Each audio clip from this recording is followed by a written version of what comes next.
sigue, hermanos, solamente le quiero dar gracias a Dios, hermanos, por este privilegio que Él nos da. Amén. Así es de que yo, hermanos, miren, estoy gozoso de poder estar aquí en la casa del Señor y vamos a continuar la serie, hermanos, de estudios bíblicos que hemos estado teniendo a través de las 7 iglesias de Apocalipsis, el cual cada una de ellas, hermanos, tiene una gran enseñanza para nosotros. Amén. Ya hemos tomado 2 de ellas, hermanos. La iglesia de Éfeso, ¿verdad? Que fue la iglesia apostólica, ¿verdad? No porque, hermanos, porque fue la iglesia de los apóstoles, ¿verdad? De los apóstoles de Jesucristo. Fue la iglesia primitiva, la que el Señor levantó. Siguiente, hermanos, con la iglesia de Éfeso, de Esmirna, ¿verdad? Y pues hoy, hermanos, la tercera iglesia, la iglesia de Pérgamo, ¿verdad? Hermanos, yo te voy a pedir, mira, trae tus apuntes, hermanos, trae con qué apuntar. Es bien importante que lo hagamos, amén. Y hermanos, yo en esta tarde me gozo porque hoy tenemos a nuestra hermana Aziadet. Ella nos va a traer esta enseñanza de hoy, hermanos. Pero prepara tu corazón, iglesia. Es bien importante que tomemos muy en cuenta lo que cada iglesia representa para nosotros. Una etapa, hermanos, que durante todos estos miles de años, hermanos, la iglesia de Cristo ha pasado por todas estas etapas. Y no quiere decir, hermanos, que cada una de estas etapas, hermanos, son etapas que estamos pasando continuamente. La primera iglesia avivada, hermanos, hemos pasado etapas de avivamiento. La segunda iglesia, hermanos, ¿verdad? La iglesia, hermanos, que fue perseguida. Hemos pasado nosotros por persecuciones, no como ellos, pero hemos pasado persecuciones. Hoy vamos a ver qué nos tiene el Señor, hermanos, con esta iglesia que sigue. Amén. Así es que yo le pido a mi hermana Aziadet que pase hacia adelante y vamos a que Dios le bendiga, mi hermana.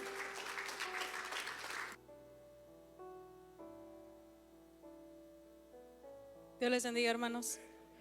¿Cuántos están emocionados por seguir estudiando, por seguir aprendiendo de lo que la palabra de Dios nos enseña? Yo les voy a decir la verdad, a mí me gusta tentarme y a quien no le gusta, ¿verdad? A mí me gusta tomar muchos apuntes. Yo aprendo más escribiendo. Esta es mi forma de aprendizaje. Yo sé que, todos tenemos una forma diferente. Hay personas que aprenden visualmente, al tacto, hay de todo, pero yo de verdad quiero agradecerle a Dios primeramente por darnos a todos el privilegio de estar en la casa del Señor, que nos ha dado vida, que nos ha mantenido a salvos, porque no todos tenemos la vida comprada y estamos aquí porque Dios quiere hablar a nuestro corazón y Dios quiere que crezcamos, Dios quiere levantarnos, Dios quiere restaurarnos, Dios quiere avivarnos. Es el propósito de la iglesia de Cristo, de restaurar, avivar, de levantarnos para que la iglesia pueda proclamar su nombre allá afuera. Amén.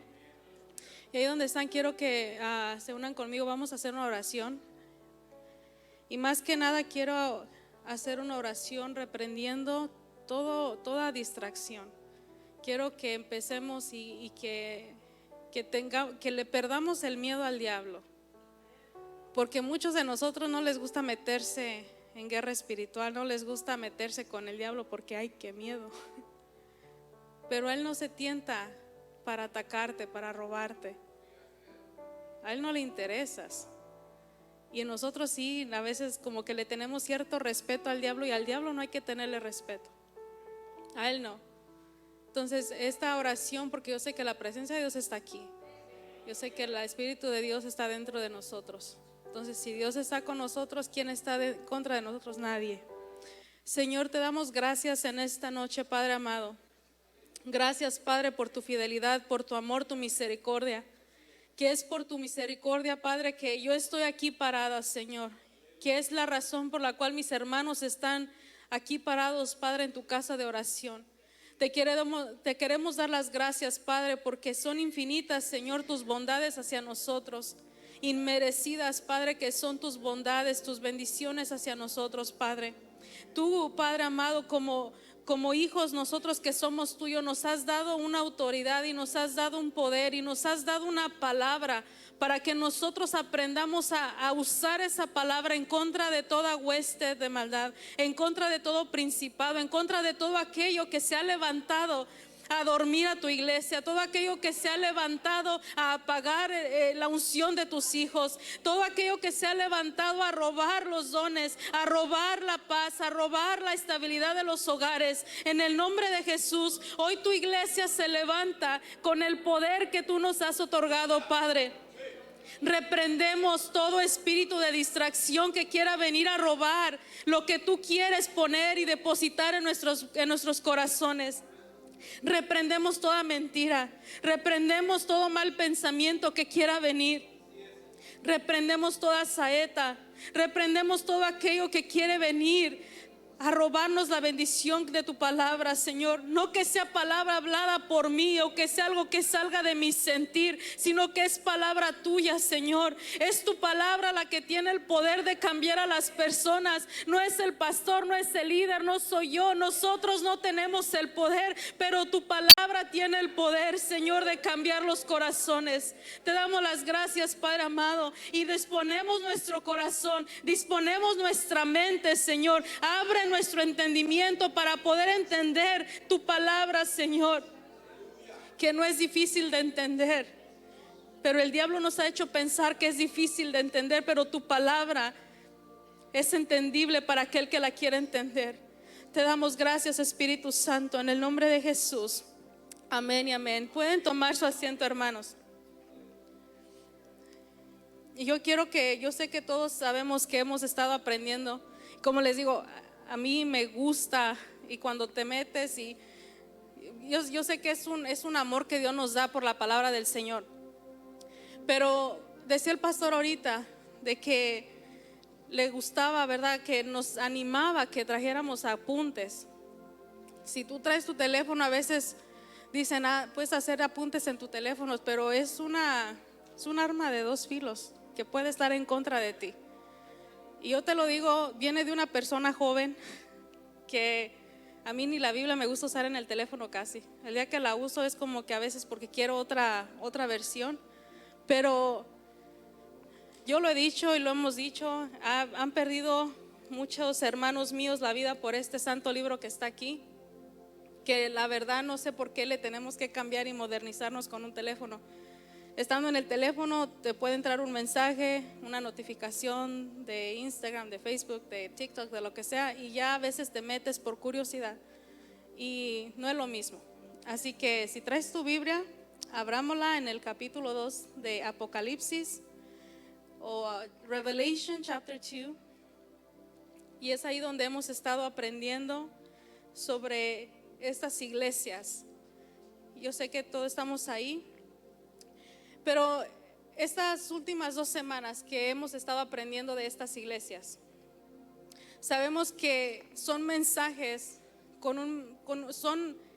son cartas o un mensaje específico para la condición de la iglesia que estaba representada en ese tiempo, que es igual a la condición de la iglesia de Cristo en este tiempo, en el tiempo que estamos nosotros viviendo. Cada una de esas 7 iglesias tenía características, estaban dirigidas a una congregación. Por eso dice la carta a Éfeso, la carta a Esmirna, y la tercera que vamos a estar hoy es la carta a Pérgamo, ¿verdad? Entonces todos estaban dirigidas a alguien. ¿Alguien de aquí alguna vez escribió una carta? A ver, levanten la mano. Y el resto son puros Gen Z. Ya no hay millennials, ya no hay gente. Oh my gosh. Yo todavía escribo cartas, pero los que saben, ¿verdad? Las cartas era la forma en que las escribía, se tenía que hacer tan personalizada para que la persona que la recibía supiera el sentir que la otra persona lo estaba mandando. Eso era muy descriptiva. ¿Sí me están entendiendo, verdad? Entonces estas cartas así son. Tienen una introducción por parte de Jesús y contienen una declaración en cuanto a la condición de la iglesia. Vuelvo a lo mismo, todas las cartas son bien descriptivas, tienen detalles, no se pierde nada. Poseen un veredicto de Jesús en cuanto a la condición de la iglesia y tienen un mandato de Jesús. Todo esto lo estuvimos aprendiendo con el pastor las últimas 2 semanas.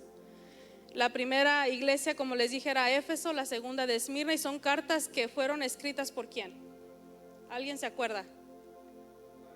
por Juan, gracias. No el hermano Juan Sierra, él no. Ya si el hermano Juan Sierra viene a ustedes con una carta, digo, eso no es de Dios, hermano, no se cree. Pero era Juan el apóstol, ¿verdad? Que Dios recibió la revelación de parte de nuestro Señor Jesús. Y esta tercera carta a mí la verdad me impactó mucho, y hay mucha similitud a la vida de hoy en día, a nuestra generación de hoy en día. No hablando en generación como los millennials ni los generación Z, no, hablando de la generación en la que nosotros todos estamos viviendo. Entonces, Pérgamo, cuando yo escuché el nombre, yo pensé que decía Pénjamo, como en Guanajuato hay un lugar que se llama Pénjamo, Guanajuato, para los de Guanajuato que entienden eso. Pero dije, oh, no, es Pérgamo. Pérgamo es la capital política de la provincia romana de Asia Menor. Para los que les gusta la geografía y la historia, apunten eso. Ellos tenían una de las más grandes bibliotecas en el tiempo antiguo, que eran más de 200,000 libros, que eso era algo muy grande. Entonces tú te pones a pensar, si en aquellos tiempos ellos tenían una de las bibliotecas más grandes, eso a mí me quiere decir que eran una ciudad educada, con conocimiento, al igual que nosotros. Nosotros estamos en una generación viviendo en un tiempo con más recursos. Ahora ya no tienes que comprar enciclopedias de las que venían a tu puerta a venderte enciclopedias para que tú buscaras información bueno, yo pienso que los jóvenes de aquí ni saben de lo que estoy hablando, pero se vendían unos libros grandes, unos, ¿cómo se dicen? Módulos grandes de libros y libros. Yo tenía como dos de esos, ¿cómo se dicen? Dos módulos de 2 sets de libros de enciclopedias, porque guardaban tanta información sobre qué es un árbol, qué es una bocina, qué es la carpeta, o sea, todo bien definido. Entonces, nosotros vivimos en el tiempo que todo está en la palma de nuestras manos. ¿No sabes qué es una palabra? Pregúntale a Google. ¿No sabes cuándo es el año de la independencia de México? Pregúntale a Google. Para las personas hispanas mexicanas que celebraban el 5 de mayo como la Revolución de México, le digo, pregúntenle a Google, porque esa no es la Revolución de México. Entonces, todo se encuentra en el teléfono, en el internet. Somos una generación que está sobresaturada de información por todos lados. Vas por la calle, miras billboards o los cartelones de, ¿cómo se dice? Advertisement en español, de promociones. Hay información por todos lados. Aquí el problema es qué es la verdad y qué no es la verdad. Entonces, miramos la ciudad de Pérgamo como una de las más grandes ciudades. Intelectualmente hablando, ellos sabían mucho, pero era también una de las ciudades que tenía los templos más grandes a los dioses como Dionisio, Anatena, Demeter y Zeus, que eran unos dioses paganos muy famosos todavía en toda la mitología, ¿verdad? Griega, todo eso de los dioses de Zeus, y si no saben pueden investigar. Pero tenían templos grandes dedicados a estos dioses. Entonces yo me pongo a pensar cómo una ciudad que tenía tanta información, sabiendo que ya la fama de Jesús ya estaba, y esa es la única verdad, cómo estando entre tanta información caían en dioses falsos, igual que nosotros ahorita. Hay tanta información y hay tanta gente que no tiene la verdad, teniendo la información así a la palma de sus manos. Entonces, esta ciudad era especialmente conocida como un centro de adoración a la deidad Esculapio, y era representado por una serpiente. Este dios Esculapio era el dios de la sanidad y el conocimiento. Entonces yo le voy a pedir a mi hermano Gerardo si pone la foto. Y yo quiero que tú mires esta foto y me digas dónde has visto eso. En los doctores, en las clínicas, ¿dónde más? Todas las clínicas, en las ambulancias, todo lo que tenga que ver con medicina, médico. Yo sé que ustedes han visto ese, ¿verdad? De todo eso proviene ese símbolo. Entonces yo quiero que te pongas a pensar. este dios Esculapio era representado y era el dios de la sanidad y el conocimiento. Y más nada de eso, fue representado por una serpiente como ustedes lo miran ahí. Si tú vas al principio, ¿qué era lo que la serpiente le dijo a Eva? Que comiera del árbol del ¿qué? Del bien y del mal, de aquel que te iba a dar el conocimiento, ¿verdad? Entonces vemos cómo el enemigo muy sutilmente, se ha metido, y con eso no te voy a decir no vayas al doctor, porque no luego van a decir la hermana ya nos dijo que era del diablo, ya no voy a ir. Pero quiero que entiendas cómo de dónde proviene eso. Porque yo muchas veces me llegué a preguntar ¿por qué si es de medicina, qué tiene que ver una serpiente con la medicina? O yo no sé ustedes si alguna vez se preguntaron. Pero viene de ese Dios, porque ese Dios representaba la sanidad. Mucha gente visitaba esta ciudad específicamente para eso. Tenían este templo que estaba lleno de serpientes, de acuerdo a la historia, y decía que si una serpiente te tocaba tú eras sanado. Entonces la gente buscaba, era como un recurso de sanidad para la gente. Una gente que era educada, que entendía, que tenía el conocimiento, mas estaba en lo erróneo.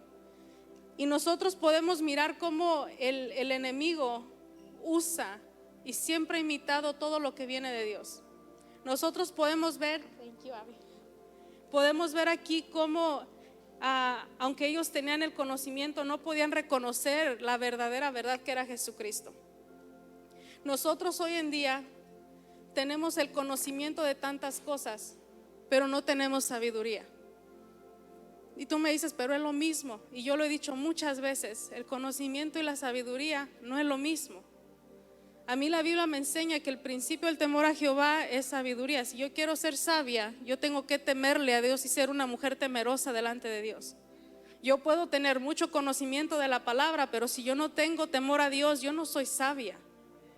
Es algo muy diferente. Entonces hoy en día tú puedes tener profesiones, puedes estudiar, pero si tú no temes a Dios, ese conocimiento nunca va a ser sabiduría. Es algo bien diferente. Si tú quieres ser una mujer, un hombre, un joven sabio, temeroso de Dios, tienes que ser tú. Amén. Entonces, quiero que nosotros mantengamos esa información en nuestra mente ahorita. ¿Qué era lo que era la ciudad de Pérgamo? Entonces, era una ciudad, y lo puedes mirar, hay que poner como Estados Unidos, prosperada, el sueño americano, trabajos aquí, trabajos allá. Aquí nadie le falta el trabajo, y si te falta vamos a orar para que Dios te bendiga con uno, porque aquí ahorita hay muchos lugares donde están buscando ayuda. Yo no sé cuántos se han dado cuenta de eso. Están buscando empleados aquí y por allá porque faltan empleados, pero ahorita la gente, yo pienso que ya no quiere trabajar. Pero miramos cómo estamos en un país de los mejores del mundo, aunque yo sé que hay profecías que el siervo acá, el hermano Eduardo, ha dado que va a caer Estados Unidos. Pero hasta ahorita siempre ha sido ese país que es como una gran potencia mundial en todo, economía, conocimiento, o sea, hay de todo, de las compañías más ricas del mundo, de Microsoft, de Walmart, todo viene de aquí. Apple, tantas cosas, aunque tienen fábricas en China y en otros lados, pero mucho de ese dinero, de esos que llega de ganancias, van a Estados Unidos. Entonces es un lugar muy rico. Pero si tú te pones a pensar, somos uno de los países más difíciles de evangelizar. Y a mí me lo han preguntado, cuando yo voy a otros países me preguntan, ¿tú por qué crees que Estados Unidos no se levanta como debería de levantarse? Y yo les digo, es simple, están muy llenos de sí mismos. Estamos muy llenos de que yo puedo, yo trabajo, yo tengo que estudiar, tengo que trabajar, y nunca se le da lugar a Dios. Y cuando no se le da un lugar a Dios, la gente no se levanta, no se aviva, no son ungidos. Por eso no hay un mover como nosotros quisiéramos ver. Por eso hay gente que predica aquí y dicen, pero ¿qué está pasando? ¿Por qué la gente no reacciona? Es porque estamos bien llenos de nosotros mismos. Estamos llenos de nuestro propio conocimiento, de nuestras propias habilidades, de lo que yo quiero, de lo que yo deseo, pero nunca de lo que Dios quiere y lo que Dios desea. Entonces ese es nuestro problema, y yo se los he dicho, es mi país, pero eso es nuestro problema. a los que les gusta evangelizar, ustedes saben que eso es así. Yo todavía recuerdo unos años atrás que íbamos con el hermano Miguel a evangelizar. Recuerdo en una casa y estaba un señor aquí en Selma, estaba en su porchecito, hasta creo tenía un tanque de oxígeno en silla de ruedas. Y íbamos nosotros a evangelizar y yo sé que era una persona anglosajona, o no la iba a invitar a la iglesia porque digo, ¿qué nos va a entender? Pero le dije que si quería que oráramos por él y me dijo, yo no necesito nada. Y yo así, pero pues estás en la silla de ruedas, necesitas sanidad, necesitas a Cristo. Dijo, yo no necesito nada. Entonces yo lo que hice fue, pues yo me llevo mi bendición, me sacudí, me fui y dije, este hombre, o sea, no quiere del Señor. Y así estamos. Estamos en un lugar donde no queremos reconocer que necesitamos la ayuda de Dios y la salvación de Él. Nosotros vemos aquí que el mensaje que se le da a esta iglesia va directamente al ángel. Y yo con esto no quiero que tú te zafes y digas, pues eso va para el pastor. Pues el pastor es el ángel de aquí de la promesa de Dios. Pero se le habla a la persona que está encargada como cabeza de, y aquí hay muchas cabezas de hogares, yo miro. No importa que no seas varón, hay muchas mujeres que son la cabeza del hogar. También esta palabra va para ti. Tal vez tú dices, no, pero yo soy un joven. Pero si en tu casa nadie quiere del Señor y tú eres el que está recibiendo la palabra a ti, Dios te va a demandar como el mensajero de ese hogar. Entonces, este mensaje es para ti y es para mí. El versículo 12, quiero que ahí empecemos a leer la palabra de Dios. Dice, y escribe al ángel de la iglesia, ¿en dónde? En Pérgamo.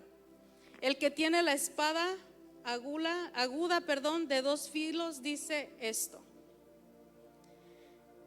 Me gusta la presentación que hizo aquí Jesús. Y yo me traje la espada de mi mamá. No voy a danzar porque eso no es lo mío.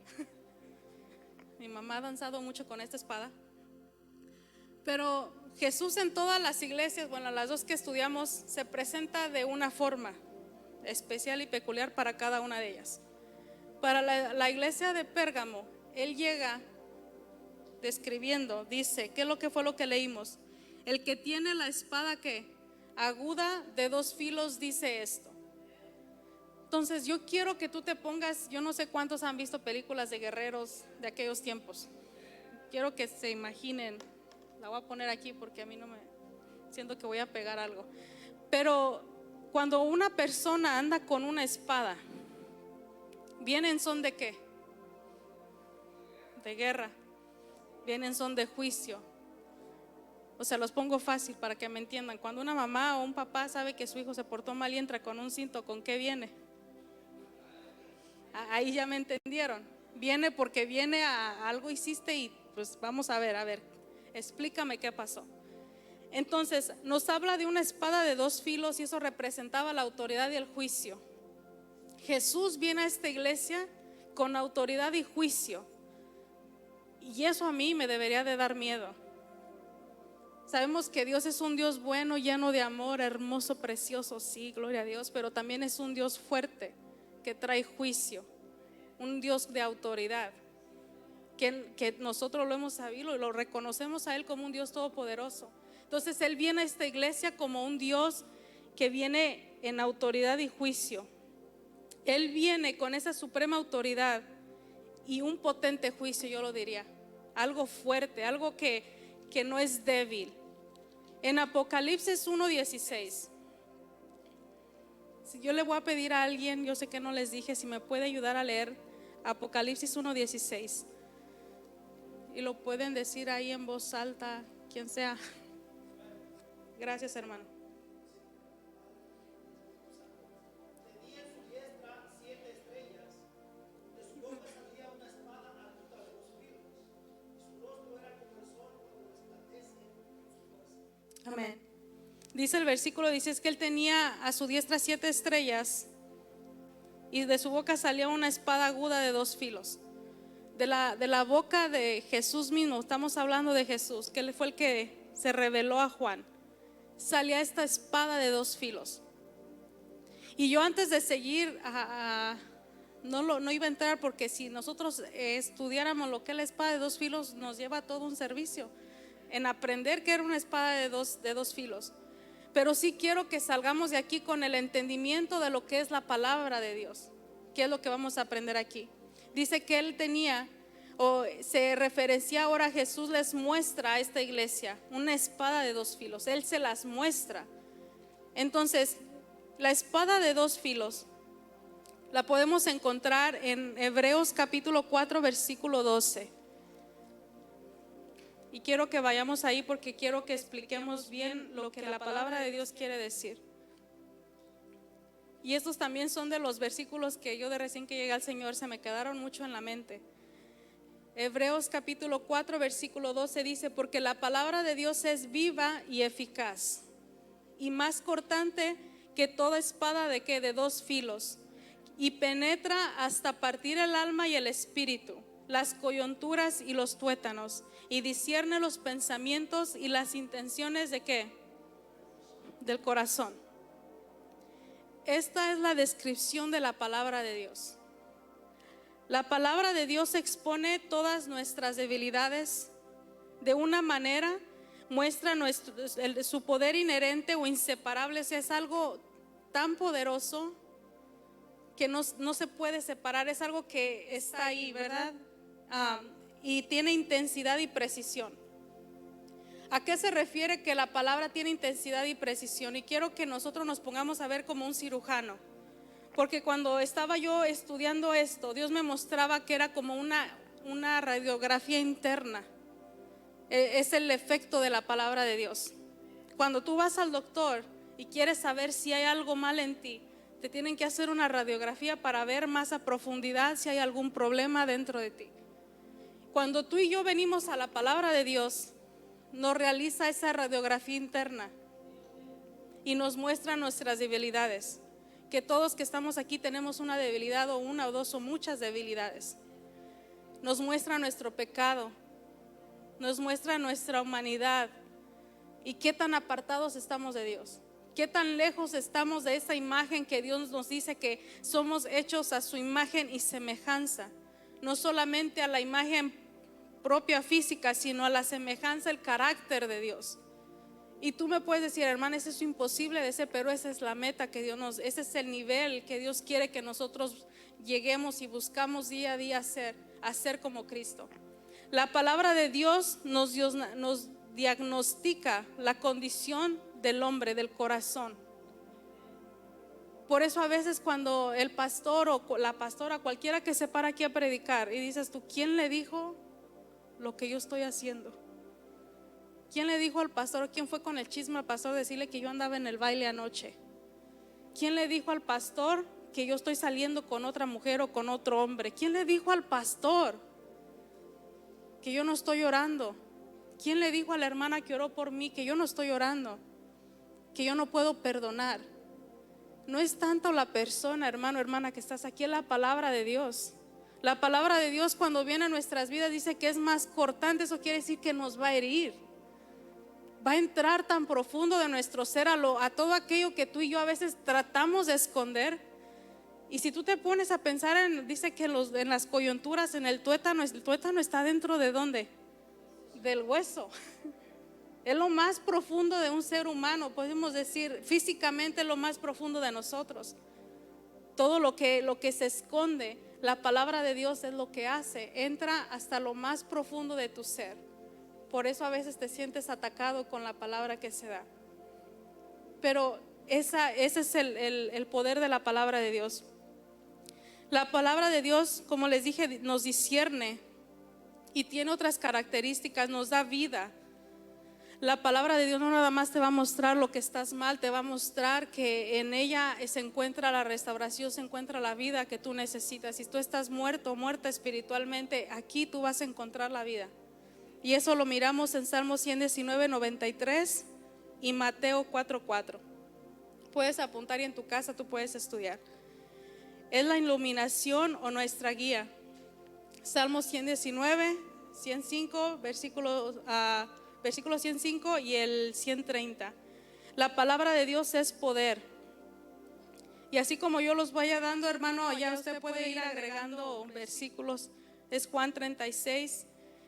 La palabra de Dios es el mismo Jesús. Lo miramos en Juan 1:1. La palabra de Dios es verdadera y nos trae salud. Salmos 1, versículo 3. La palabra de Dios trae poder sanador y nos libra de toda opresión. Salmos 107, versículo 20. Yo sé que ahí los están poniendo. La palabra de Dios nos purifica también. Nos aconseja, nos fortalece a nosotros. Salmos 119, versículo 28. La palabra de Dios nos santifica también.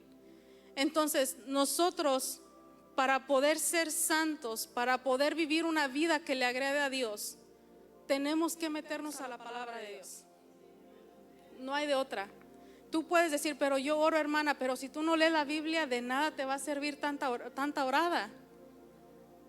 Porque si tú no lees la palabra de Dios, tú no vas a saber cómo orar. Esta palabra de Dios es la forma de Dios de cómo contesta tus oraciones. Por eso es donde más el diablo ataca a la gente, de no tenerle amor a la Biblia, de olvidar las Biblias en la iglesia, de no leer la Biblia todos los días, porque el diablo quiere mantenerte lo más lejos que pueda de este libro, porque sabe que si tú abres este libro, si tú consumes la palabra de Dios, él no va a poder tocarte. Y es alarmante, de verdad, hermanos, el gran porcentaje de gente que no lee su Biblia en casa, que no le agarra amor a la palabra de Dios. Tú y yo no podemos decir que amamos a Dios si no amamos su palabra.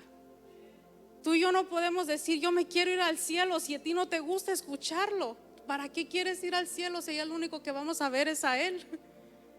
No te gusta alabar a Dios, pero si en la casa de Dios no te gusta ni siquiera levantar tus manos, ¿a qué vas a ir al cielo si esto es lo que vamos a hacer por toda una eternidad?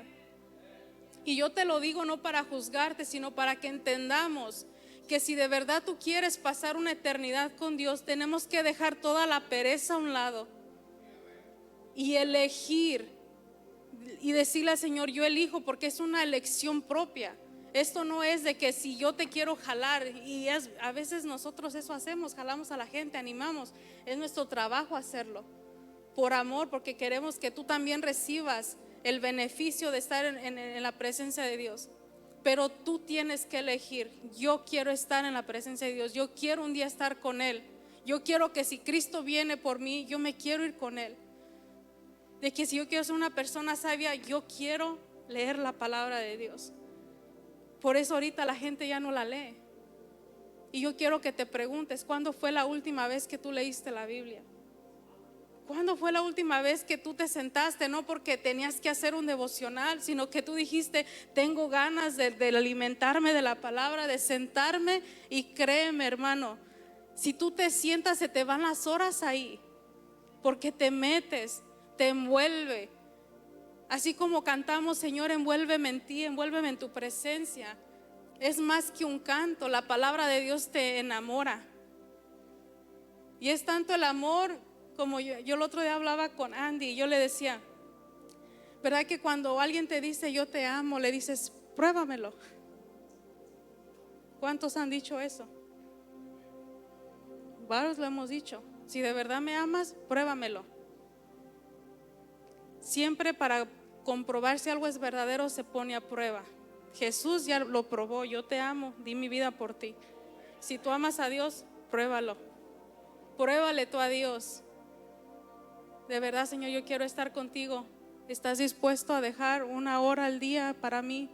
¿Estás dispuesto a dejar tal vez el cansancio a un lado? Porque todos nos cansamos. Todos nos cansamos. Todos tenemos que trabajar. Decía mi bisabuelita, si el trabajo no cansara, no había tanto ratero, y es la verdad. Pero el trabajo cansa y hemos dejado que el afán de la vida nos canse tanto que nos prive de Dios, que nos prive de la palabra. La palabra es viva y eficaz, y eso no se refiere a nosotros que podemos estar vivos pero no activos. La palabra de Dios no solamente es viva, cuando habla de eficaz quiere decir que es una palabra activa. Es una palabra que no está quieta. La palabra de Dios cuando entra a nosotros se tiene que activar algo. Tiene que haber una activación dentro de nosotros. Es como cuando venimos a la iglesia y hay un mover de Dios. tu alma puede ser beneficiada de ese mover, porque dijiste sentir la presencia de Dios. Pero si ese poder no hace algo de que te active, y no es porque sea algo malo, sino que no va, ¿de qué va a servir que nada más haya tocado tu alma, pero no te haya activado físicamente? Una persona activa se mueve, respira, se mueve, extiende, levanta las manos, camina. Y todo esto me estoy refiriendo a lo espiritual. El mover las manos espiritualmente es de que yo voy a trabajar para la obra, pastor. Tal vez yo no sé predicar, todavía no, pero le puedo venir a ayudar a poner. Yo miré a los hermanos cuando andaban poniendo las televisiones en fotos. Todos tenemos una forma de mover nuestras manos. Y es lo que hace la palabra de Dios. Es viva pero eficaz, quiere decir que nos va a activar. Amén. La palabra de Dios nos alcanza con precisión. Y como yo le decía, era una espada de 2 filos. No tiene ningún lado desafilado. Y ustedes saben qué difícil es cortar con un cuchillo que no tiene filo. Yo en la casa tengo unos así como que digo, este ni corta. Es difícil cortar algo. Pero la palabra de Dios dice que tiene 2 filos. Y no es una desafilada, es una palabra, dice que es potente, está filosa. Entonces va a herir nuestra alma cuando nos habla. Y está lista para cortar nuestra conciencia y herir nuestro corazón. ¿Qué es lo que hace la palabra de Dios? Hiere nuestra conciencia. Mira lo más, yo hoy en la escuela tenemos unos devocionales con los niños y hablábamos sobre, se me fue la palabra, guilt, la culpa. Y yo les decía a los niños, porque son niños de 5 a 7 años, ¿alguno de ustedes tiene culpa de algo? Y me dice uno niño, yo sí, ¿qué hiciste? Me robé un lápiz, un carro, una pelota. Le digo, ¿de dónde? Dice, de la tienda y los tengo en mi casa escondidos. Y yo le dije, ok, le dije, ¿y qué sientes? Dijo, me siento triste. Le digo, en sí te sientes culpable, es lo que pasa. Entonces, la palabra de Dios nos va a hacer sentir esa culpa de que tú hiciste algo mal, pero para que nosotros podamos remendar y pedir perdón a Dios. La palabra de Dios nos va a enfrentar. Y hace muchos años la pastora daba un estudio, no sé si fue en las damas, sobre la palabra siendo como un espejo a nuestras vidas. De que si la palabra de Dios, cuando tú la lees, te miras, te va a enseñar todas tus imperfecciones. Y vamos a mirar en las áreas que tú y yo tenemos que cambiar. Y sí puede ser el carácter, todos tenemos un carácter. Unos Pedro, otros Pablos, de todo hay. Pero eso no nos tiene que detener de querer buscar a Dios. Como iglesia a veces nos detenemos en eso, es que tiene el carácter aquel de Pedro. Si nosotros hubiéramos conocido a Pedro, yo pienso que a nadie de aquí le caería bien, la verdad. Pero aún ellos pudieron trabajar con sus diferencias, porque había una meta, tener una mentalidad de reino, que era la meta siempre fue Jesucristo. Y así es como nosotros nos tenemos que mover. La expresión que penetra el alma y el espíritu, como yo les decía ahorita, tiene esa referencia de que si Dios toca nada más tu alma, la espada, también tiene que herir nuestra vida, cómo reaccionamos a servir a Dios. Tiene que tener esa edificación espiritual.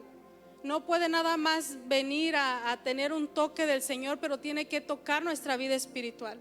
Porque es donde nosotros, la palabra de Dios dice que por nuestros frutos nosotros nos vamos a dar a conocer. Entonces, si esa palabra no está penetrando tu vida espiritual, si no hay un cambio, de nada va a servir. Tú y yo nos conocemos por el fruto, no por qué tan bonito hablemos, porque esa es una cosa. Pero nosotros tenemos que asegurarnos de dar fruto, el fruto del Espíritu Santo. Amén. La palabra de Dios es tan poderosa y precisa que parte el alma y el espíritu, y eso no es algo fácil de hacer. No es nada fácil. Si fuera fácil, créeme hermano, que la iglesia estuviera más llena. Si fuera fácil, al pastor le sobrarían maestros para escuela dominical. Si las cosas de Dios fueran fácil, hubiera predicadores a morir aquí, hubiera un coro. No es fácil. Pero nosotros no somos, algo que yo quiero que entendamos, que no nos aprendamos a ver como Dios nos ve. Dios no nos ve como unos perdedores derrotados de que pues si no se puede, pues para qué intento. Dios quiere que luchemos y que le comprobemos: de verdad me amas, pruébamelo. Trata aunque sea poquito. No te des por vencido. Si la primera fue difícil, si tal vez pecaste, levántate, sacúdete, busca a Dios, busca restauración. Que si los hermanos te dejaron de hablar, que te dejen de hablar. ¿Tú a qué vienes a la iglesia? ¿A qué venimos a la iglesia? A alabar a Dios, a buscar a Dios, a aprender de Dios. En el momento que tú entiendas a qué venimos a la casa de Dios, en quién está puesta tu vista, todo va a cambiar. Y yo sé que no es fácil, hermanos, porque a veces tú le agarras cariño a la gente y es la gente que a veces que te daña. Pero no es lo mismo que tú y yo le hacemos a Dios. Diario le fallamos y aún así Él está ahí para abrazarnos, aún está ahí para restaurarnos, para decirte: ok, la regaste, hiciste algo mal, levántate, pídeme perdón, arrepiéntete, no vuelvas a hacer lo mismo. ¿Qué es lo que sabe Jesús sobre la iglesia de Pérgamo? Volviendo al tema de Pérgamo, dice, quiero que volvamos ahí a Apocalipsis capítulo 2. En el versículo 13 nosotros vamos a saber qué es lo que Jesús sabía de la iglesia de Pérgamo. El versículo dice, comienza diciendo: yo conozco tus obras. Jesús le dijo esto a todas las iglesias: conozco tus obras, conozco lo que tú haces, aun cuando no hay mucho que conocer. Él conoce lo que tú haces, y a lo que me refiero que no haya mucho es de que a veces no estamos activos, no hay mucho que se tenga que conocer, pero aún eso Dios lo sabe. Dice: y donde moras, conozco tus obras, y donde moras, donde está el trono de Satanás. ¿Qué significa esto? Entendemos, resumen rapidito, que la iglesia de Pérgamo era una ciudad prosperada, tenía mucho intelectual, era como intelecto, tenía conocimiento, tenían todo, las provisiones, o sea, era se puede decir hasta algo deseado por la gente, porque había dioses que sanaban a la gente, entonces era algo que la gente también deseaba ir a Pérgamo. Pero nos dice que estaba el trono de Satanás ahí en esa ciudad. Algunos creen que es porque Pérgamo tenía que ver con el gran altar del dios Zeus que yo les decía ahorita. Y en ese templo se erguía en la Acrópolis, dominado en la ciudad. Otros lo relacionan con la adoración a Esculapio, que era el dios que les dije que era representado por una serpiente, que era del conocimiento y la sanidad. Era también representado, o pensaban que Pérgamo era el centro del culto al emperador romano. Todo tenía que ver con culto, adoración, idolatría. Y cuando nosotros miramos en una de las cosas que yo estaba leyendo, que era que Pérgamo era el centro del culto al emperador romano, lo que provocaba la constante persecución a la iglesia de Cristo, porque sabemos que los romanos querían siempre apagar a la iglesia primitiva. Hablábamos sobre la persecución en aquellos tiempos. Vivían en una zona especialmente marcada por el poder satánico. Y ahí ya vamos a entrar en lo espiritual. Quiero que tú te pongas a ver, a imaginarte la iglesia como estaba, rodeada de templos a dioses falsos, rodeada de romanos, de una persecución. Quiero que tú te pongas a mirar, tú ahorita en los tiempos que estamos nosotros, así estamos. Estamos rodeados de tanta idolatría. Y no me estoy refiriendo nada más a la iglesia tradicional. Hay idolatría de todo. Estamos rodeados de tantas ideologías. Estamos rodeados de tantas cosas. Igual que la iglesia de Pérgamo. Sigue el versículo diciendo: pero retienes mi nombre. Esta iglesia, Dios le dice: yo conozco tus obras y dónde moras. Y ya leímos ahí, dice: pero retienes mi nombre y no has negado mi fe.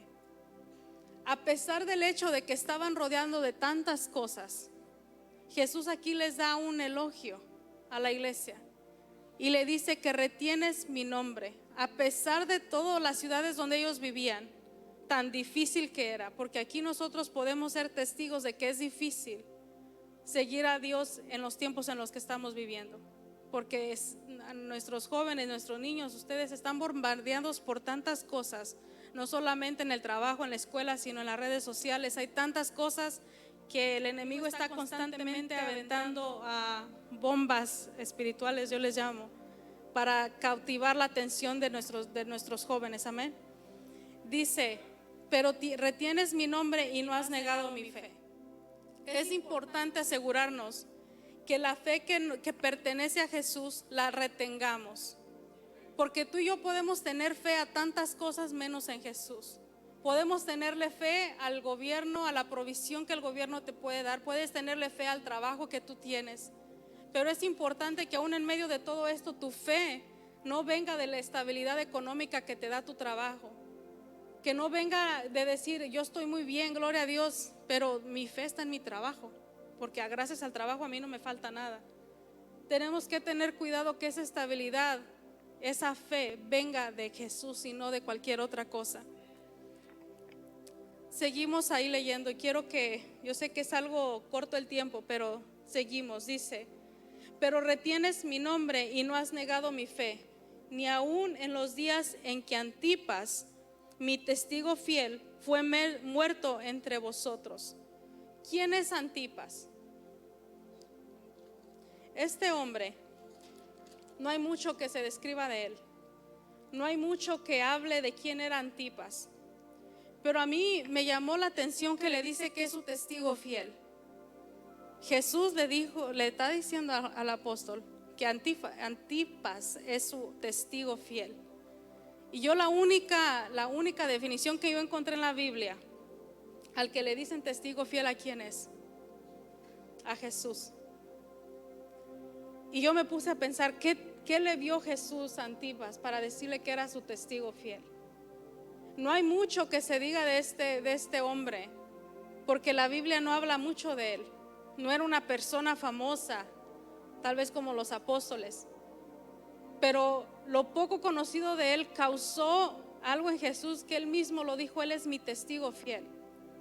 El nombre Antipas significa en contra de todos, y le da significado al lugar donde estaban viviendo en Pérgamo, una ciudad llena de pecado, de idolatría, de tanta idolatría, de tanto conocimiento que iba en contra de la palabra de Dios, que hubo un hombre que le dio vida al significado de su nombre.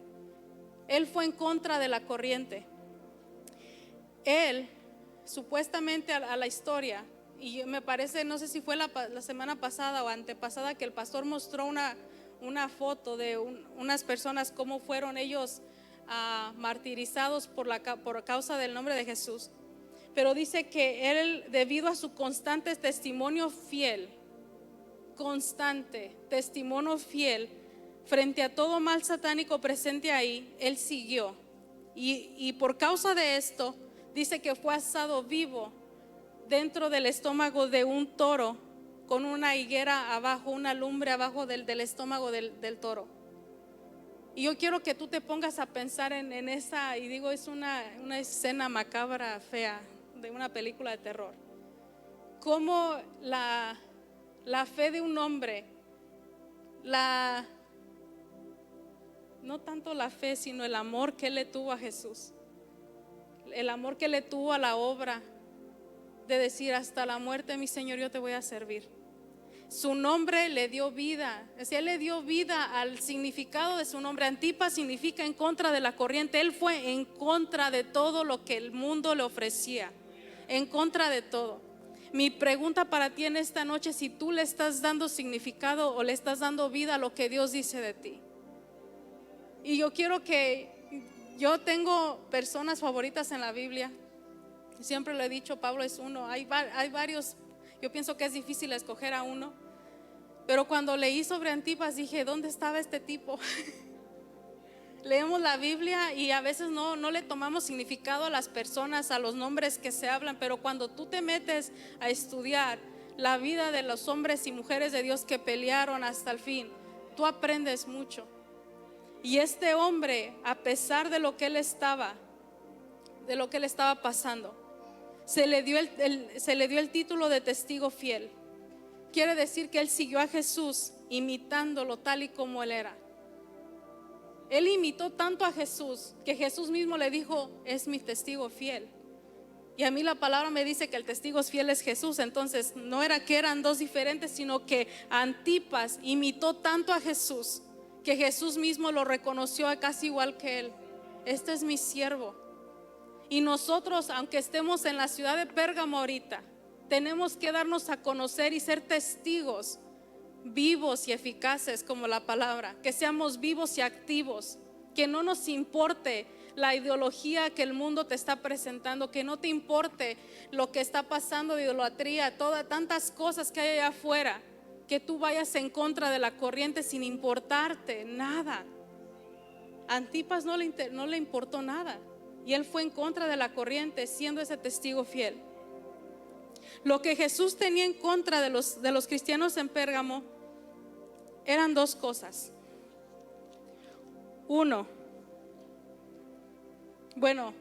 Había una cosa que él trajo un alabo a la iglesia, que era por retener la fe. Una de las cosas era de que aún el ambiente difícil no los excusaba. O sea, Dios mismo no los excusó de decir: ay, pobrecitos, pues están pasando persecución, se las voy a pasar. Él no dijo eso. Pero sí hubo dos cosas que él tenía en contra de ellos. Y la primera es, vamos a seguir leyendo, dice el versículo 14, vamos a leer el versículo 14, dice: pero tengo unas pocas cosas contra de ti. Primera, que tienes ahí a los que retienen la doctrina de Balaam. Esa es la primera. Hay dos cosas que tienen en contra de esta iglesia. Y la doctrina de Balaam, yo al principio pensé que decía Baal, pero dije no, es Balaam. Era un prototipo de todos los maestros corruptos. Y hablando de la enseñanza bíblica, todos los maestros corruptos, de acuerdo a Números, y ustedes lo pueden apuntar, todo el capítulo del 22 al 24, hay mucho que leer, y el capítulo 31. Ellos combinaban los pecados de inmoralidad e idolatría para agradar a Balac, el rey de Moab, porque él no podría maldecir a Israel directamente. El versículo 14 muestra que tienen tendencias hacia la idolatría e inmoralidad. Entonces hay algo aquí muy interesante que podemos aprender de esto. Es de que el enemigo trató de traer persecución, trató de ahogarlos entre tantas cosas a su alrededor. Pero dice, la cosa que tenía de agrado a Dios era de que ellos habían retenido la fe. Pero hay algo que el diablo hace muy sutilmente, así como la serpiente es, de que si no te puede matar, si no te puede hacer que niegues la fe, se va a infiltrar. Se va a tratar de infiltrar. Yo lo diría como que va a tratar de hacer paz con la iglesia. ¿Y a qué me refiero? Dentro de esta iglesia en Pérgamo se infiltraron doctrinas falsas. Se infiltró el de decir: pues estoy en la iglesia, pero pues si estás en pecado está bien. Si estás en adulterio, pero estás predicando, estás en la iglesia, está bien. Se llegó a un cierto tipo donde estaban permitiendo que las personas que tenían estas doctrinas se infiltraran dentro de la iglesia. Muestra el versículo 14 esas tendencias a la idolatría y como nosotros las estamos viviendo ahorita. El teléfono está por decirse de más. El trabajo es una. Todo aquí, Estados Unidos, es una de las idolatrías más grandes, el trabajar y trabajar y trabajar. ¿A qué viene la gente a este país? Vienen a trabajar.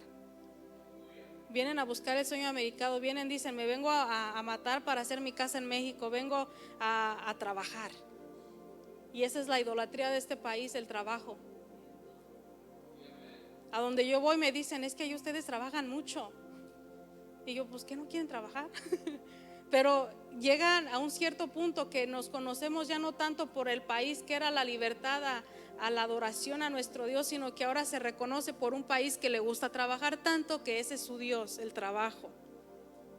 Entonces miramos también cómo el sexo marcaba a toda la cultura del antiguo imperio romano. Igual que nosotros ahorita, todo es sexualizado. Mira las caricaturas de los niños, están sexualizadas. Mira los comerciales, están sexualizados. Y todo bien igual que en aquel tiempo. Todo lo que era la cultura del antiguo imperio romano, todo era sexualizado. Y tú y yo lo estamos viendo ahorita igual, de la misma manera. Cuando yo estudiaba todo esto de la iglesia de Pérgamo, digo, pues es lo mismo que ahora estamos viviendo. Es lo mismo. Mucho conocimiento, mucho sexualismo, o sea, todo. Perversión, ideologías erróneas que van en contra del diseño natural de Dios. Tantas cosas que estamos nosotros viendo. Y que tal vez si nosotros no hemos negado la fe por eso, pero sí los hemos aceptado. Hemos dicho que tal vez no puedo, pero vénganse para acá. La doctrina de los Nicolaitas es otra de las cosas que Jesús les reprochó a ellos. También tienes a los que retienen la doctrina de los Nicolaitas, la que yo aborrezco. Esto expresa la idea de una autoridad orgullosa. Significa conquistar el pueblo o aprobaban la inmoralidad. Y ahí es donde viene el concepto que yo les digo. Si el enemigo no pudo de que tú negaras tu fe, se va a infiltrar. Y era una forma de ellos literalmente conquistar el pueblo de Dios. Si no puedo afuera, voy a tratar de conquistarlo adentro. Y así es como el diablo opera. El diablo no anda allá afuera, el diablo aquí está. Viene a tratar de robarte cuando están acá el predicador en fuego, acá predicándonos la palabra y tú pensando en otra cosa. Y tú te vas, porque a todos nos ha pasado que está la predicación y tú pensando en otra cosa, en cosas que ni debes, en de que si la hermana ya me miró mal, de que mira al otro hermano, ay, qué feo se mira con esa ropa. Empezamos nosotros a distraernos, y así es como el diablo opera. El diablo viene a infiltrarse a la iglesia, a esconderse, a tratar de que tú aceptes cosas que no le agradan a Dios, a tratar de que tú aceptes que la palabra que se te está predicando no es la verdad. Es que no, eso no es. Dios es un Dios de amor, sí, pero el Dios de amor, por amor, viene con espada, viene con un juicio, porque te ama y no quiere que nos perdamos. ¿Y por qué me refiero que era algo que ellos habían aceptado? Porque en varias ocasiones Él le dice, tienes a los que practican esto, tienes ahí a estos fulanos. Jesús así le dice, tú tienes ahí. Entonces era un problema de esta iglesia que ellos ahí los tenían. La amonestación no solamente era para los que la practicaban, sino también a los que la permitían que continuara. De que si tú sabías que esa persona estaba cometiendo pecado, no le decía nada. Eso era tanto el problema a los que lo hacían como el que le permitía que lo siguiera haciendo. Papás, ahí entras tú también. ¿Qué tanto tú le permites a tus hijos hacer? No, es que ya tiene 18, pero está en tu casa, está en tu responsabilidad. Que ya se casó, aunque esté casado, es tu responsabilidad. La Biblia nos enseña que los hijos son herencia de ¿quién? De Jehová. Son responsabilidad tuya. Algo que yo he aprendido es que nada de lo que yo tengo es mío. Yo solamente soy una administradora de todo lo que yo tengo. Mi vida, mi tiempo. Si un día Dios me da hijos, mis hijos, de todo. Yo soy una administradora. Mi dinero que yo gano no es mío, es de Dios.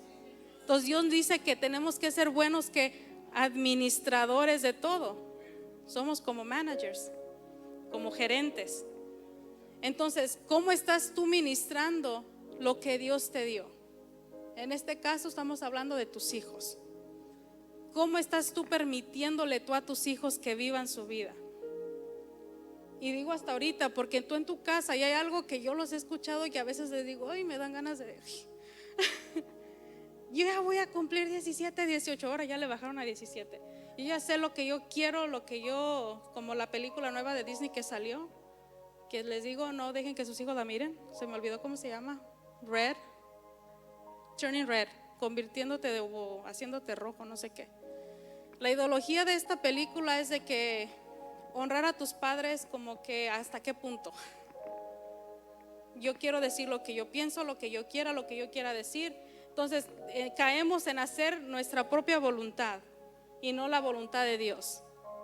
Entonces tú, como administrador de la vida espiritual de tus hijos, ¿qué les estás permitiendo que ellos hagan? Les estás permitiendo que ellos idolatren otras cosas, les estás permitiendo que ellos caigan en tendencias que no deben. Ahí es donde entras tú. Y la amonestación no solamente es para el que comete el pecado, sino para el que lo permite también. Y es algo bien triste, hermanos, de que siempre se le echa la culpa al líder de jóvenes, al líder de la escuela dominical. Es que ustedes no les enseñan a mis hijos, es que ustedes no les enseñan a sus hijos en su casa. La responsabilidad es tuya. La responsabilidad de enseñarle modales a tus hijos es tuya en tu casa. Enséñale a tu hijo con permiso propio. ¿Puedo hacer esto? Por favor. Es responsabilidad tuya. Eso no tiene nada que ver con la western, ¿cómo se dice? Cultura de... Se me olvidó el nombre. Pero eso no tiene nada que ver con eso. Eso tiene que ver contigo como mujer, como hombre de Dios. Cómo vas a dirigir tu casa. Y yo sé que a veces uno como hijo a veces es un sensato y no quiere hacer caso, pero tú tienes que seguir ahí. Y yo se los he dicho, yo soy prueba de que yo no quería, pero siempre hubo alguien ahí con amor y a veces no con amor, y te decían y ándale, levántate, hasta que Dios en su misericordia me levantó. Pero tú tienes que seguir, es tu familia. Tú dices que amas a tus hijos, muéstraselos. Muéstrale a tus hijos que los amas tanto que no quieres que se pierdan. Muéstrales enseñándoles la Biblia. Muéstrales a tener un devocional con ellos. ¿Cuántos de ustedes le leen la Biblia a sus hijos? Es que a mí no me gusta leer. Pues que te guste leer. Como hispanos no nos gusta leer. ¿O a cuántos de aquí les gusta leer? A mí también. ¿Y saben por qué no nos gusta leer? Porque a ti no te enseñaron a leer. No te enseñaron que la lectura es algo que enriquece la vida de tus hijos. Pero nosotros hemos aprendido en la casa de Dios que cortamos con toda maldición generacional, ¿verdad que sí? Y eso no nos da más en lo espiritual, eso también son los hábitos, el carácter de que, pues yo soy pompa y así somos los pompas. No, yo no. Mi familia de pompas son puros drogadictos, alcoholizantes, narcotraficantes y tanta cosa que tienen. Yo no soy como ellos. Mi generación yo le dije a mi mamá, gracias porque tú cortaste hasta de toda aquella vida pasada. Y si me miran algún día, ellos saben de que vivimos la vida como nos venga y nos plazca. Pero tú decides hoy cómo quieres que tu hija o que tu familia, que tu hijo se definan. ¿Por qué? ¿Por buenos hijos de Dios? ¿O porque así llevan el apellido y así son? Que así son los Hurtados y los del Real, los Ramírez, no te rías, Vero. Que así son los Mendozas y los Mendozas no cambian.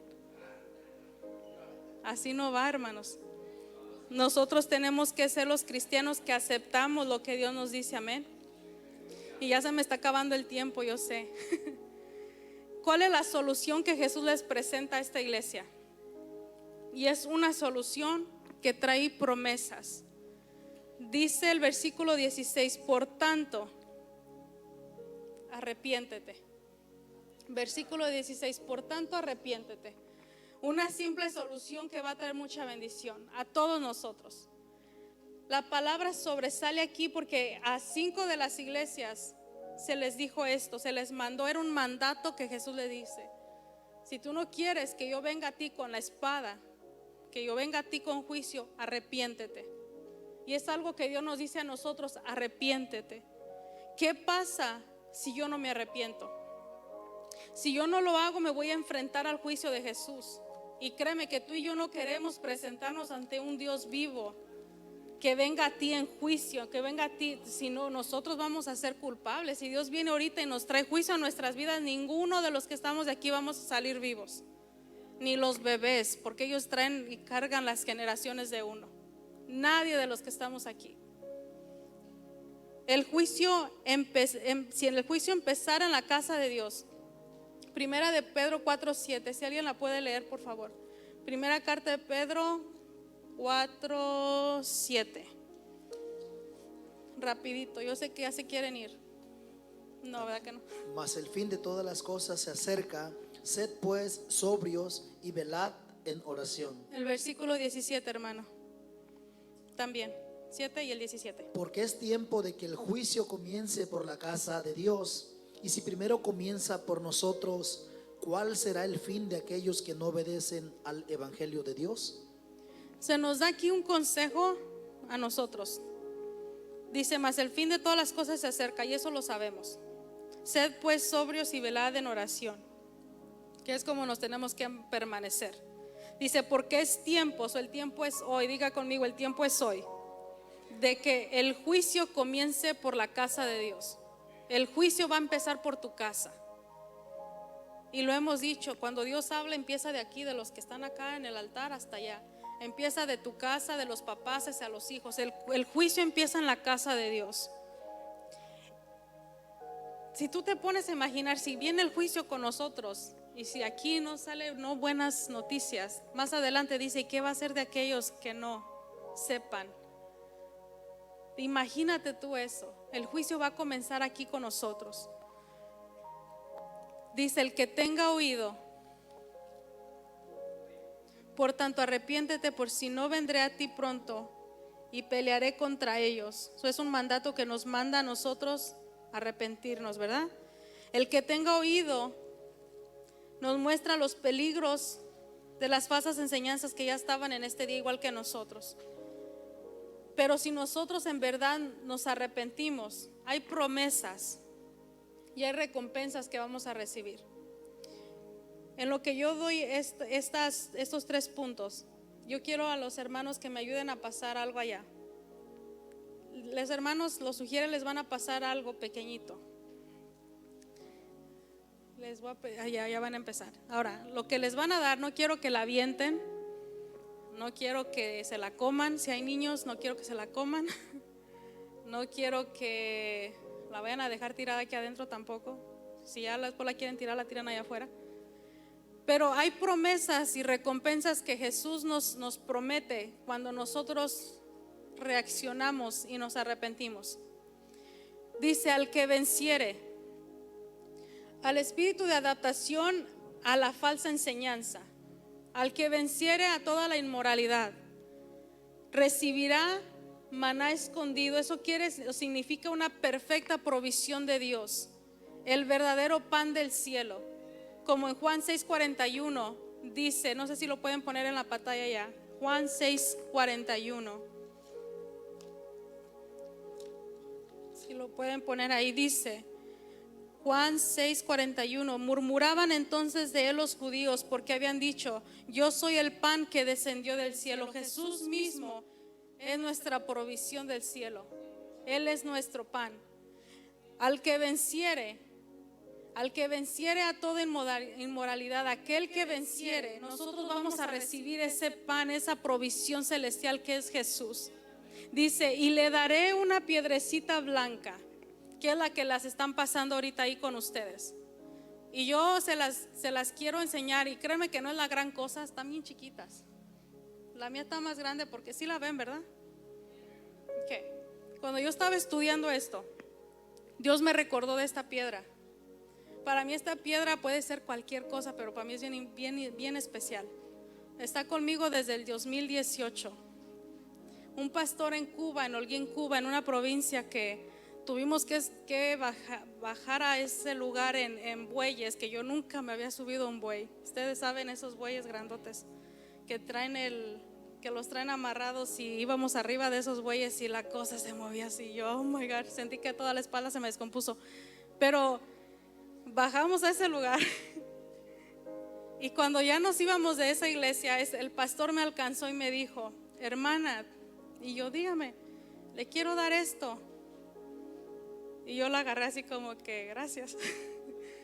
Y me dijo, esta piedra es de mi tierra, y cada que usted la mire, cada que usted ore, acuérdese de mi tierra y ore por esta nación, esta provincia en Cuba. Y cuando yo estaba orando me recordé de esto, porque para mí estas son promesas que Dios me da. Y yo mi piedrita la cuido como no tiene una idea. La tengo en una jarrita que tengo ahí con cartas que me dan todo guardo. Pero Jesús le dice, y le daré una piedrecita blanca. ¿Qué significaba tenía esta piedrecita blanca? Y todos tienen una, ¿verdad? Enséñame la piedra. Parecen dientes. Si a alguien le falta uno, no se la roban, no se crean. Trabajo con niños y cada rato viene, se me cayó un diente. Pero yo sé que esa piedra está muy pequeña, pero la palabra dice piedrecita y nosotros sabemos que algo piedrecita es algo pequeño, ¿verdad? En el mundo antiguo se usaba como un boleto a un banquete. Y yo sé que ahorita el Espíritu Santo ya te está enseñando a dónde va esta piedrecita blanca. Dice, en el mundo antiguo se usaba una piedrecita como un boleto a un banquete, como un ticket para entrar a un banquete. O era una señal de amistad, una señal de absolución en un tribunal. Yo no sé cuál de las tres Jesús se refería, pero a mí el Espíritu Santo me decía que era como un boleto a un banquete al que tú y yo estamos invitados, que pronto viene. Sé que las bodas del Cordero va a haber, es como una fiesta, en una boda hay un banquete, ¿verdad? Entonces aquel que no solamente persevere, aquel que no se contamine, Jesús le dice, yo le daré una piedrecita blanca. Y tú puedes decir, pues una piedra insignificante como esta, es una piedra insignificante, pero tiene mucho valor por la persona que me lo dio. La persona que me lo dio para mí tiene mucho valor, ¿verdad? Jesús les da una piedrecita, dice, aquel que venciere, le daré una piedrecita blanca. Él te está dando una promesa a ti de un banquete que tú y yo vamos a ir.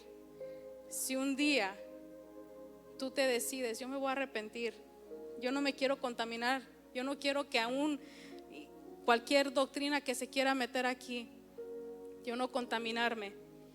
Dice que le daré esa piedrecita blanca y un nombre nuevo. Cuando yo leí, yo dije, Señor, pues ahorita mi nombre no cabe en esta piedra, y menos los que tienen nombre, como 2 nombres, segundo nombre y 2 apellidos, y como yo no sé aquí cuántos, como el pastor es Miguel Ángel, ¿qué? Hurtado Escamilla de Del Real. No va a caber, sígueme su piedra, pastor. Está bien chiquita y no cabe. Pero por eso Dios dice que le va a dar un nuevo nombre, porque no va a caber nuestra monedileda, no va a caber en un nombrecito ahí. Un nuevo nombre del creyente representa una relación íntima con Dios, un destino celestial que nosotros tenemos. Ahorita nosotros estudiamos todos los versículos que estuvimos leyendo ahorita de la Biblia. Miramos cómo este ser hermoso que es Jesús se presentó a esta iglesia, se presentó a nosotros. Porque yo identifiqué mucho la iglesia de Pérgamo con el tiempo que estamos viviendo ahorita. Mucho, de más, porque estamos en una generación que todo sabe. Pero aún así Él nos da una promesa. Jesús, cuando viene a ti con juicio, viene a ti con algo de decirte, una amonestación, Él no te va a dejar amonestado y de decir, pues ahí lírate con tu culpa y ahí quédate. Porque eso es un problema que hoy en día, que hay mucha gente que ya no nada más tiene culpa, sino que hay una vergüenza también que la acompaña. Y la vergüenza el enemigo la usa en contra de tu identidad como hijo de Dios. La culpa es el dolor de decir yo pequé en contra de Dios, pero el enemigo usa la vergüenza para que tú digas yo no merezco perdón de Dios. Son 2 cosas diferentes que el enemigo usa. Entonces Dios quiere en esta noche que nosotros reconozcamos nuestra posición y cómo estamos ahorita delante de Él. Él quiere darte esa piedrecita blanca. Él quiere darte un nombre nuevo. Pero está en que tú y yo decidamos, Señor, yo quiero arrepentirme. Yo quiero ser esa iglesia diferente que retiene tu verdad. Pero no nada más que la retiene, sino que no va a permitir que eso entre a mi hogar, que eso entre a mi ministerio, que eso entre a mi casa, que eso entre a mi iglesia. Es un trabajo de todos los que estamos aquí, no nada más de los pastores. Es un trabajo de todos. Amén. Y yo con eso termino, hermanos. Mantengan su piedra. No literal, pero si quieren también. Recuerden que ese es su boleto de su banquete celestial un día, porque Jesús lo dijo, al que venciere, yo le daré esa piedrecita blanca. Amén. Así que hermanos, sigan adelante. Mi consejo para ustedes, es de que sigan buscando de Dios, de que se enamoren de su palabra. Yo sé que no es fácil al principio, porque todo lo bueno cuesta. Enamórate de la palabra de Dios, enamórate de la presencia de Dios, y créeme que tu vida no va a ser igual. Que Dios los bendiga.